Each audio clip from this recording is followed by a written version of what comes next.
নতুন জেৰুসালেমখন চন্দ্ৰতকৈ ডাঙৰ হ'বনে সৰু?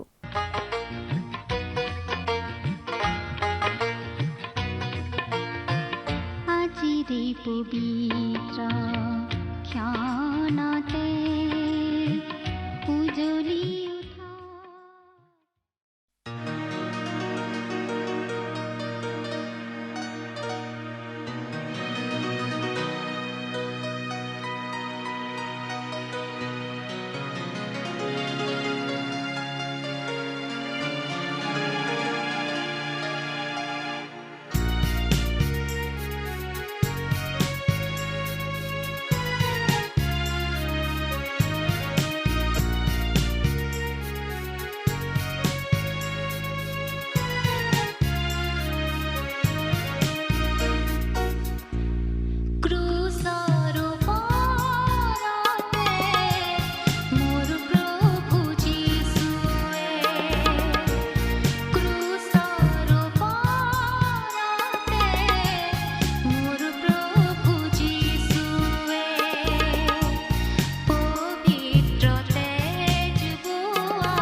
নমস্কাৰ আমাৰ ভক্তিবচন অনুষ্ঠানলৈ আপোনাক স্বাগতম জনাইছো খ্ৰীষ্টীয় বিশ্বাসী লোকসকলৰ বাবে বিশেষভাৱে প্ৰস্তুত কৰা এই ভক্তিবচন অনুষ্ঠানটো হৈছে বাইবেল অধ্যয়নৰ ধাৰাবাহিক অসমীয়া অনুষ্ঠান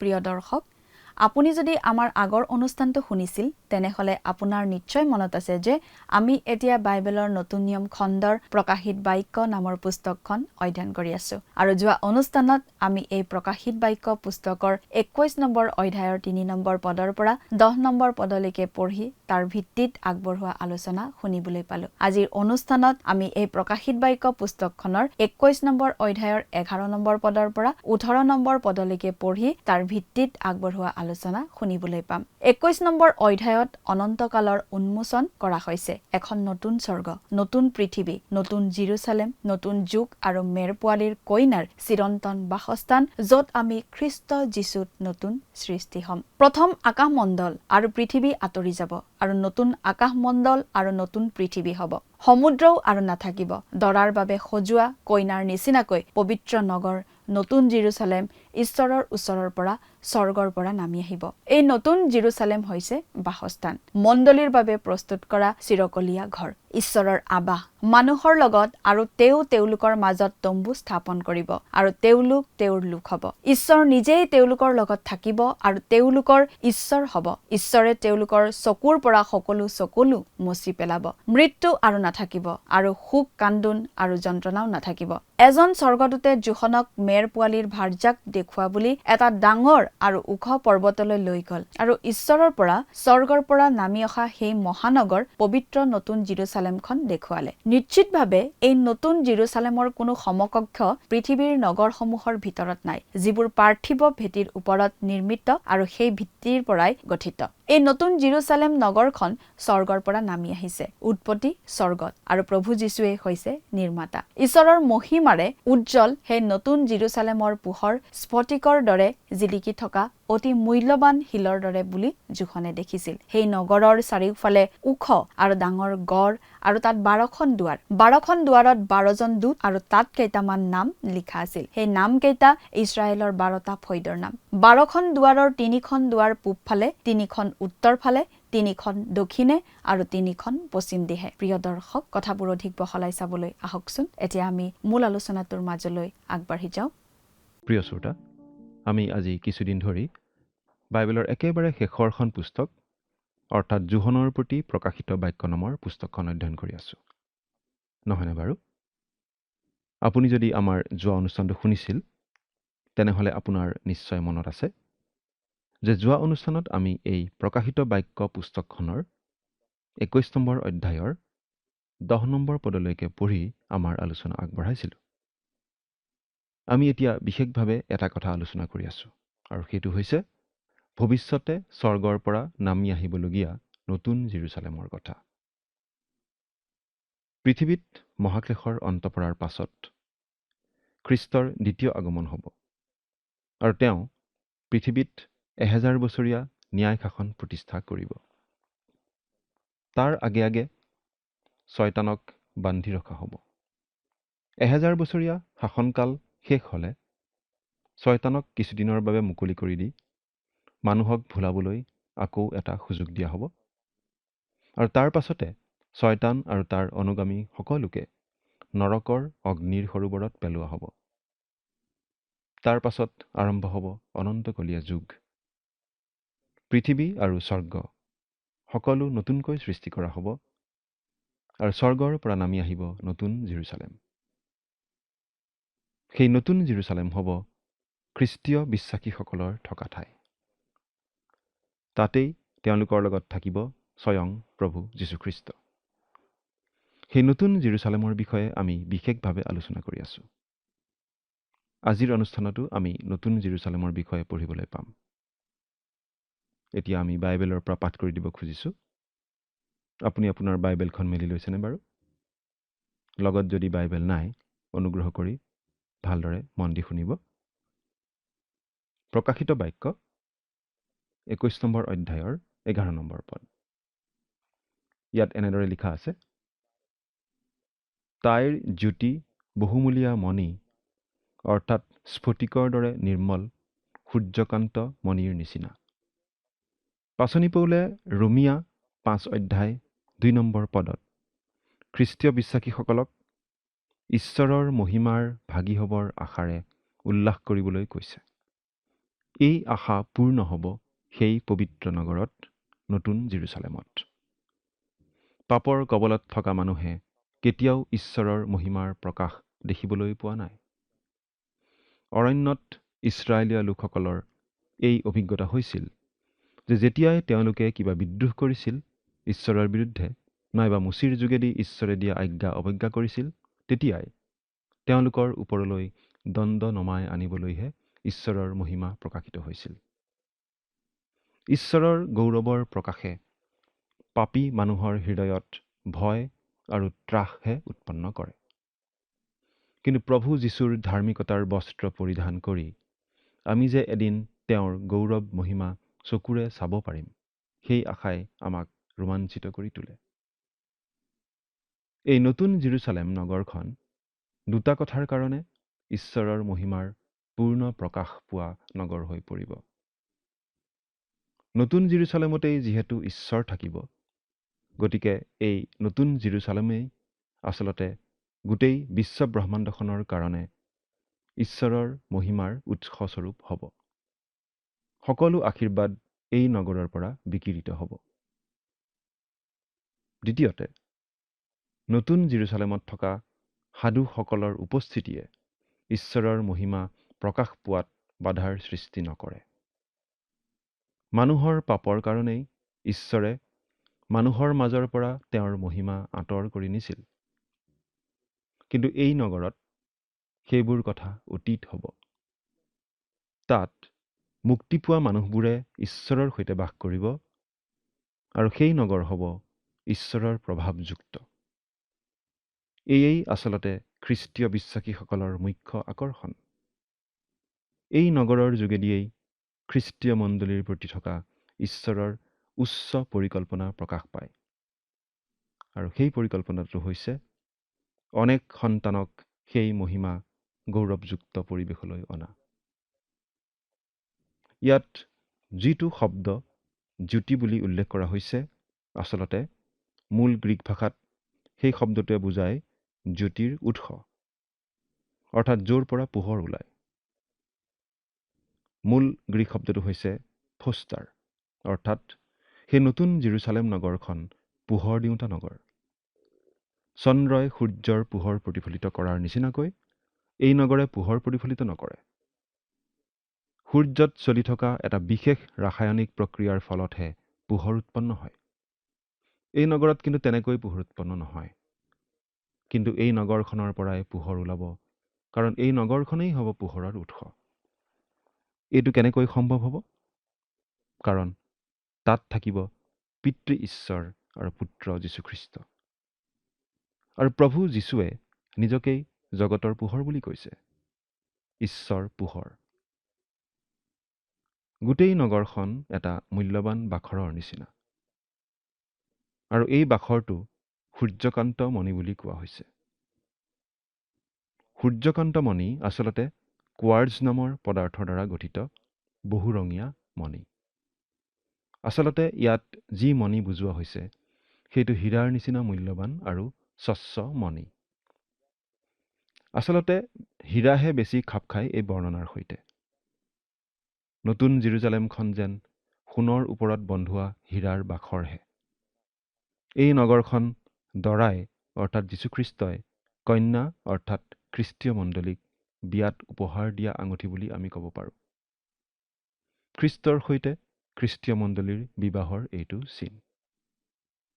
12 আৰু 13 নম্বৰ পদ দুটা পাঠ কৰি দিছোঁ। তাইৰ ওখ আৰু ডাঙৰ গড় আৰু 12খন দুৱাৰ আছে। সেই 12খন দুৱাৰত 12জন দূত থাকে আৰু কেইটামান নাম তাত লিখা আছে। সেইবোৰ ইছৰাইলৰ সন্তানবিলাকৰ 12 ফৈদৰ নাম। তাইৰ 3খন দুৱাৰ পূব ফালে, 3খন উত্তৰ ফালে, 3খন দুৱাৰ দক্ষিণ ফালে আৰু 3খন দুৱাৰ পশ্চিম ফালে। এই নগৰখনৰ 12খন দুৱাৰ। চাৰিফালে 3খনকৈ মুঠতে 12খন দুৱাৰ। প্ৰতিখন দুৱাৰত ইছৰাইলৰ ফৈদবোৰৰ একোটা নাম লিখা আছে। এইটো বিশেষভাৱে মন কৰিবলগীয়া কথা, আৰু আমাৰ মনলৈ আহে ইছৰাইলৰ 12টা ফৈদৰ কথা, আৰু প্ৰতিটো ফৈদৰ বাবে ঈশ্বৰে নিৰ্ধাৰিত কৰি দিয়া বিশেষ দায়িত্বৰ কথা। লেবীৰ ফৈদ আছিল পুৰোহিতৰ ফৈদ, আৰু এই ফৈদৰ লোকে একেবাৰে মন্দিৰত কাম কৰিছিল। ক'বলৈ গ'লে নতুন জেৰুচালেমো এটা মন্দিৰেই, কাৰণ সেই ঠাই ঈশ্বৰৰ নিবাস। আৰু কন্যাই হৈছে, অৰ্থাৎ খ্ৰীষ্টীয় মণ্ডলী হৈছে পুৰোহিতসকল, অৰ্থাৎ তাত বাস কৰা খ্ৰীষ্টীয় বিশ্বাসীসকলেই হৈছে পুৰোহিত। তেওঁলোকে ঈশ্বৰক অনবৰতে সেৱা উপাসনা আগবঢ়াই থাকিব। সেইবাবে তেওঁলোক সেই নগৰতে বাস কৰিব আৰু পৰিচৰ্যা কৰিব, যেনেকৈ লেবীৰ ফৈদেও মন্দিৰৰ কাষতে বাস কৰি মন্দিৰত পুৰোহিতৰ কাৰ্য কৰিছিল। সেই অনন্তকলীয়া যুগত সকলো বস্তুৱেই সেই নতুন জেৰুচালেমলৈ মুখ কৰি থাকিব, কাৰণ তাত থাকিব ঈশ্বৰ। পৃথিৱীত থকা ইছৰাইল জাতিৰ লোকসকলৰ লগতো সেই নতুন জেৰুচালেমৰ তেনেকুৱাই সম্বন্ধ থাকিব, যেনেকৈ অৰণ্যত ঈশ্বৰৰ তম্বু আৰু তাৰ পাছত জেৰুচালেমৰ মন্দিৰৰ সৈতে তেওঁলোকৰ সম্বন্ধ আছিল। এইখন নগৰ ইছৰাইলৰ কাৰণে ঈশ্বৰৰ মন্দিৰ স্বৰূপ হ'ব। সেই অনন্তকলীয়া যুগত এই নগৰলৈ সেৱা উপাসনা আগবঢ়াবলৈ অহা অসংখ্য লোকৰ মাজত ইছৰাইলৰ লোকসকলো থাকিব। সেই লোকসকল পৃথিৱীৰ পৰা আহিব উপাসনা আগবঢ়াবলৈ। তেওঁলোকে সেই উপাসনা আগবঢ়োৱা সময়খিনিহে সেই নগৰত থাকিব। মন্দিৰত উপাসনা আগবঢ়োৱা লোকসকল মন্দিৰতে থাকি নাযায়, কিন্তু কেৱল পুৰোহিতেহে মন্দিৰত থাকে। গতিকে সেই নগৰত কেৱল খ্ৰীষ্টৰ কন্যা, অৰ্থাৎ খ্ৰীষ্টীয় মণ্ডলীহে থাকিব। কইনা যেনেকৈ দৰাৰ আটাইতকৈ নিকট ব্যক্তি, তেনেকৈ খ্ৰীষ্টীয় মণ্ডলীয়েই হ'ব খ্ৰীষ্টৰ আটাইতকৈ নিকট। কিন্তু ইছৰাইলৰ 12 ফৈদৰ লোক সেই নতুন জেৰুচালেমলৈ আহিব ঈশ্বৰৰ উপাসনা কৰিবলৈ। 3টাকৈ ফৈদ 3খন দুৱাৰেদি আহিব, একোটা পিনৰ পৰা 3খনকৈ, চাৰিদিশৰ পৰা 3টাকৈ, মুঠতে 12টা ফৈদ। তেওঁলোকে ঈশ্বৰক উপাসনা জনাই আকৌ পৃথিৱীলৈ উভতি যাব। কিন্তু খ্ৰীষ্টৰ কন্যা, অৰ্থাৎ খ্ৰীষ্টীয় মণ্ডলী সেই নতুন জেৰুচালেমতে থাকি যাব। এতিয়া আমি 14 নম্বৰ পদটো পাঠ কৰি দিম। আৰু নগৰৰ গড়ৰ 12টা ভিত্তিমূল, তাত মেৰ পোৱালীৰ 12জন পাচনিৰ 12টা নাম আছে। সেই নগৰখনৰ 12টা ভিত্তিমূল, আৰু সেইবোৰৰ ওপৰত 12জন পাচনিৰ নাম লিখা থাকিব। আজিৰ খ্ৰীষ্টীয় মণ্ডলীনো আচলতে বাৰু কিহৰ ওপৰত গঠিত? আমি বাইবেলৰ পৰা এটা পদ পাঠ কৰি দিব খুজিছোঁ। আৰু খ্ৰীষ্ট যীশু স্বয়ং চুকৰ প্ৰধান শিলস্বৰূপে থকা পাচনি আৰু ভাৱবাদীবিলাকৰ ভিত্তিমূলত তোমালোক গঠা হৈছা। ইফিচিয়া 2 অধ্যায় 20 নম্বৰ পদ। প্ৰভু যীশুখ্ৰীষ্ট স্বৰ্গলৈ উভতি যোৱাৰ আগে আগে চাবি কাঠি পাচনিসকলৰ হাতত গতাই দি গৈছিল। মানৱীয় দিশত চালে আচলতে এই 12জন পাচনিৰ হাততেই খ্ৰীষ্টীয় মণ্ডলীৰ দায়িত্ব গতাই দিয়া হৈছিল। পাচনিৰ কৰ্মত আমি সেই আদেশৰ কথা পাওঁ এনেদৰে: হে থিয়ফিল, যীশুৱে তেওঁৰ মনোনীত পাচনিবিলাকক পবিত্ৰ আত্মাৰে আজ্ঞা দিয়াৰ পাছত যিদিনা তেওঁক ওপৰলৈ নিয়া হৈছিল, সেই দিনলৈকে যি যি কৰ্ম কৰিবলৈ আৰু যি যি উপদেশ দিবলৈ ধৰিলে, সেই সকলো বিষয় লৈ প্ৰথম প্ৰবন্ধটি ৰচনা কৰিলোঁ। পাচনিৰ কৰ্ম 1 অধ্যায় 1 আৰু 2 পদ। এইখিনিতে এটা প্ৰশ্ন হয়, সেই 12জন পাচনি কোন কোন? ইস্কৰিওতীয়া যিহুদাক বাদ দি বাকী 11জন শিষ্য হৈছে 11জন পাচনি। আৰু 12 নম্বৰজন? যদিও যিহুদাৰ ঠাইত মত্তথিয়ক বাছি লোৱা হৈছিল, কিন্তু আমি বিশ্বাস কৰোঁ 12 নম্বৰ পাচনিজন পৌলহে। পবিত্ৰ আত্মাৰ আগমন হোৱাৰ আগতেই পাচনি পিতৰৰ নেতৃত্বত বহা সভাত মত্তথিয়ক বাছি লোৱা হৈছিল, কিন্তু আমি মত্তথিয়ৰ কথা আৰু তাৰ পাছত শুনিবলৈ নাপাওঁ। কিন্তু আমি পাচনি পৌলৰ কথাহে পাওঁ। আমি ভাবোঁ যিহুদাৰ ঠাইত ঈশ্বৰে পৌলকেই পাচনি হিচাপে বাছি লৈছিল। এই 12জন পাচনিয়েই মণ্ডলীৰ সকলোবোৰ লিখনি লিখিছিল। এওঁলোকে প্ৰথম শুভবাৰ্তা ঘোষণা কৰিছিল, প্ৰথমে খ্ৰীষ্টীয় মণ্ডলী স্থাপন কৰিছিল আৰু তেওঁলোকেই প্ৰথম শ্বহীদৰ দলতো আছিল। এই 12জন পাচনিৰ গুৰুত্ব কমোৱা উচিত নহয়। তেনে কৰাটো শাস্ত্ৰবিৰুদ্ধ কথা। প্ৰকৃততে এই পাচনিসকলেই মণ্ডলীৰ ভিত্তিমূলৰ নিচিনা। তেওঁলোকৰ প্ৰতি খ্ৰীষ্টীয় মণ্ডলী চিৰদিন কৃতজ্ঞ হৈ থাকিব। ইয়াৰ দ্বাৰা অৱশ্যে খ্ৰীষ্টক প্ৰাপ্য সন্মানৰ পৰা বঞ্চিত কৰা নুবুজায়, কাৰণ তেওঁৱেই আচলতে চুকৰ প্ৰধান শিলা। তেওঁক প্ৰধান শিলাৰূপে লৈহে এই 12জন পাচনিক ভিত্তিমূল হিচাপে লৈ খ্ৰীষ্টীয় মণ্ডলী গঠিত হৈছে। এতিয়া 15 আৰু 16 নম্বৰ পদ দুটা পঢ়ি দিছোঁ। আৰু সেই নগৰ আৰু তাৰ দুৱাৰবোৰ আৰু তাৰ গড় জুখিবৰ কাৰণে মোৰে সৈতে কথা হোৱা জনৰ হাতত সোণৰ নলৰ এডাল জোখ আছিল। সেই নগৰ 4 চুকীয়া, তাৰ দীঘে পথালিয়ে সমান। পাছে তেওঁ নলেৰে নগৰ জুখিলত 1500 মাইল হ'ল, দীঘে পথালিয়ে আৰু ওখয়ো সমান। এই নগৰখনৰ আকৃতিনো কেনেকুৱা সেইটো বুজাবলৈ অলপ টান, কাৰণ আমি আজি বাস কৰি আছো সময়ৰ বিশ্বত। কিন্তু সেই নতুন জেৰুচালেমত কোনো সময় নাথাকে, সেয়া হ'ব অনন্তকাল। গতিকে সেই অনন্তকালৰ কথা আমাৰ চিন্তাধাৰাই সম্পূৰ্ণৰূপে কেতিয়াও ঢুকি নাপায়। নগৰখনৰ যিবোৰ জোখ দিয়া হৈছে, তাৰ ভিত্তিত নগৰখনৰ আকাৰ আৰু আকৃতি সম্বন্ধে বহু ধৰণৰ জল্পনা কল্পনা চলি থকা আমি দেখি আহিছোঁ। প্ৰথমতে আমি চাওঁ নগৰখনৰ আকাৰৰ কথা। নগৰখনৰ দীঘ, প্ৰস্থ আৰু উচ্চতা 1500 মাইল বুলি কোৱা হৈছে। দীঘে পথালিয়ে সমান আৰু উচ্চতাও সমান, অৰ্থাৎ অতি বিশাল আকৃতিৰ নগৰ। কিন্তু এই নগৰখনৰ গুৰুত্বলৈ চালে ইমান বিশাল আকৃতিত আচৰিত হ'বলগীয়া একো নাই। সৃষ্টিকৰ্তা ঈশ্বৰে সৃষ্টিকাৰ্যত একো কৃপণালি নকৰে। সাগৰৰ তীৰলৈ গ'লে আমি দেখোঁ তাত তেওঁ প্ৰচুৰ পৰিমাণে বালি ৰাখিছে আৰু সাগৰত ৰাখিছে প্ৰচুৰ পৰিমাণৰ পানী।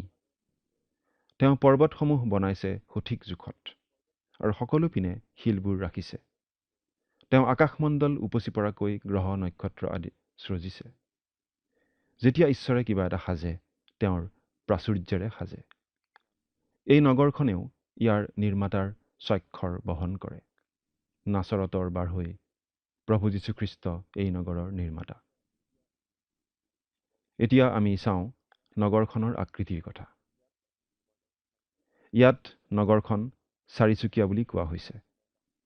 গতিকে নগৰখন এটা সুষম ঘনক যেন লাগে, অৰ্থাৎ দীঘে, প্ৰস্থই আৰু উচ্চতাই 1500 মাইলকৈ এটা ঘনক।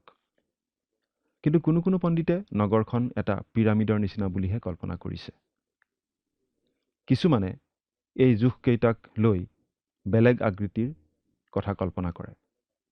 কিন্তু মহাকাশত এটা ঘনক বা পিৰামিড থকাটো আমাৰ কল্পনা কৰিবলৈ অলপ টান লাগে, কাৰণ কোনো গ্ৰহ, নক্ষত্ৰ বা উপগ্ৰহ আমি এনেকুৱা আকৃতিৰ পোৱা নাই।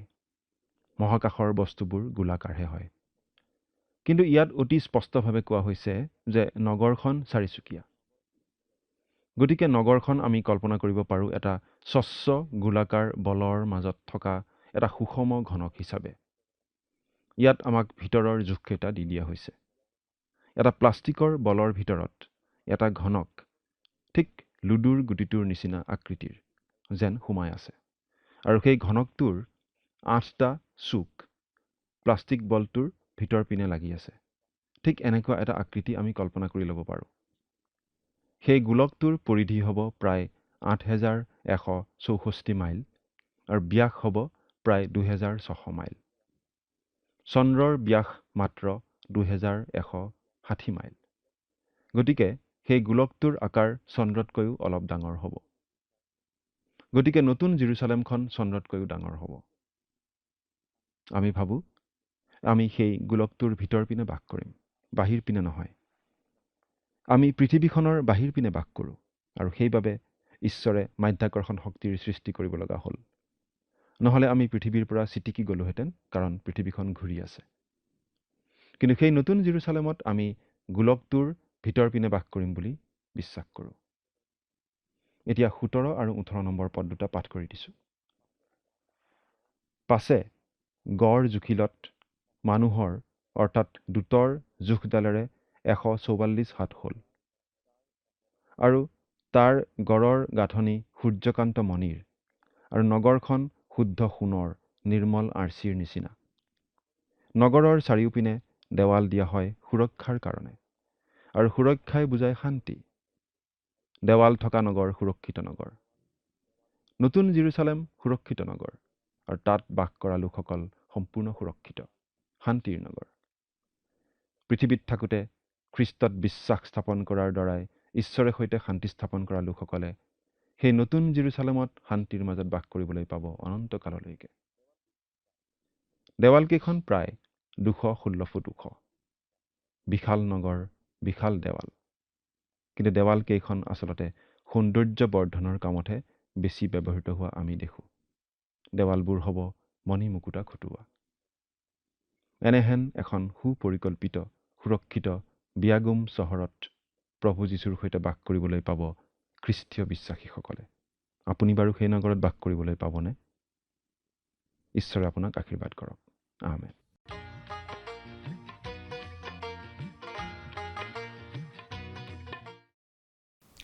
নতুন জেৰুজালেমখনৰ যুগ এটা আমাক জনাই দিয়া হৈছে। চাৰিচুকীয়া, দীঘে পথালিয়ে আৰু ওখয়ো সমান, 1500 মাইল।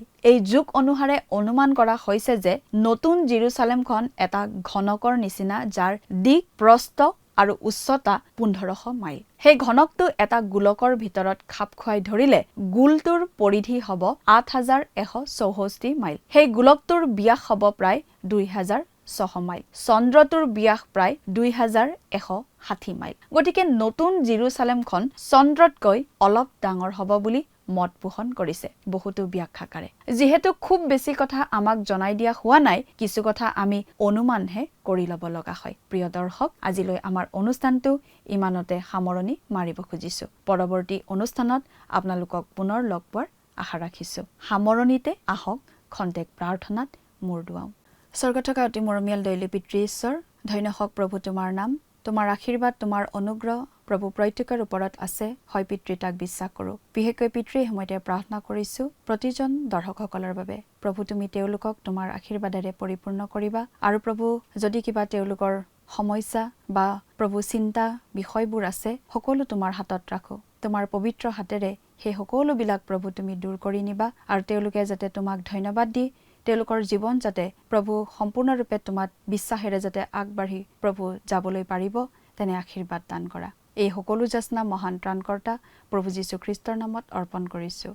আমেন। প্ৰিয় দৰ্শক, যোৱা অনুষ্ঠানৰ প্ৰশ্নটোৰ শুদ্ধ উত্তৰটো হৈছে এনচাৰ অপশ্যন বি, প্ৰভু যীশু খ্ৰীষ্ট। আজিৰ অনুষ্ঠানৰ ওপৰত আধাৰিত প্ৰশ্নটো হৈছে, যেতিয়া ঈশ্বৰে কিবা সাজে তেওঁ দেশ সাজে। অপশ্যন এ প্ৰাচুৰ্যৰে, অপশ্যন বি সুখ্যাতিৰে, অপশ্যন চি উত্তমতাৰে, অপশ্যন ডি দৃঢ়তাৰে।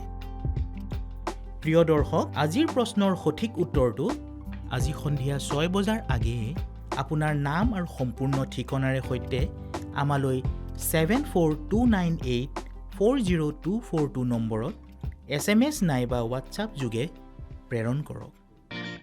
প্ৰিয় দৰ্শক, আপুনি যদি আমাৰ এই অনুষ্ঠানৰ যোগেদি আশীৰ্বাদপ্ৰাপ্ত হৈছে আৰু আমাৰ লগত কথা পাতিবলৈ বিচাৰিছে বা আপোনাক প্ৰাৰ্থনাৰ সহায় পৰামৰ্শ লাগে, তেন্তে আমালৈ 7429840242 এই নম্বৰত পোনপটীয়াকৈ ফোন কৰিব পাৰিব। ধন্যবাদ।